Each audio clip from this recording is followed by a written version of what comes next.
انسانی حقوق مولانا صاحب بہت سی چیزوں میں آ جاتے ہیں، جس طرح اگر آپ یہ دیکھیں تو انسان کے جو ہے سیوک سینس جو ایتھکس ہیں جو وہاں پر بھی آ جاتے ہیں، آپ کے ایتھکس، پھر آپ کے جو ہے جاب والی جگہ پر بھی، گھر پر بھی، خواتین، بچے، بوڑھے، جوان، ہر ایک کے درمیان جب پھر وہ حقوق کی بات ہو تو وہ آتے ہیں، ان کی پروٹیکشن کی بات ہو تو اس پہ بھی آتے ہیں، سیکیورٹی کی بات ہو اس میں بھی آ جاتے ہیں۔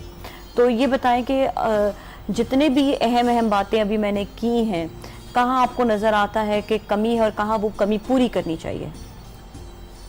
اعوذ باللہ السمیع العلیم من الشیطان الرجیم، بسم اللہ الرحمن الرحیم۔ قال اللہ تعالی یا ایھا الناس انا خلقناکم من ذکر و انثی وجعلناکم شعوبا وقبائل لتعارفوا ان اکرمکم عند اللہ اتقاکم، وغیرہ وغیرہ بہت سی آیتیں ہیں قرآن میں۔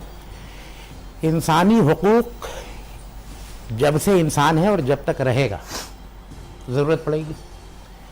حقوق کا تعین کیسے کیا جائے کہ حقوق کیسے کسے ہیں؟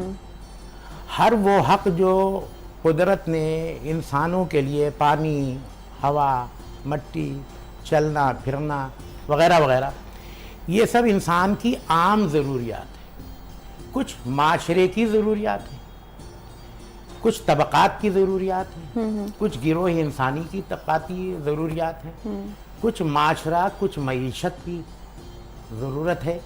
اور آج نہیں، سینکڑوں برس سے انسان کے بارے میں یہی کہا گیا، یہ جبلت رکھتا ہوا ہے، یہ بھی ایک مین از اے ٹیم اینیمل، آدمی ایک سنجیدہ اور سدا ہوا جانور ہے۔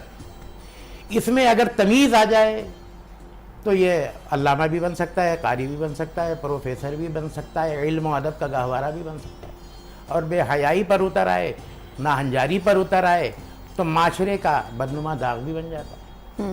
قرآن مجید یوں تو محکم ہے، مستحکم ہے، اس نے ہر چیز کو واضح طریقے سے بیان کیا ہے۔ سمجھنے کے لیے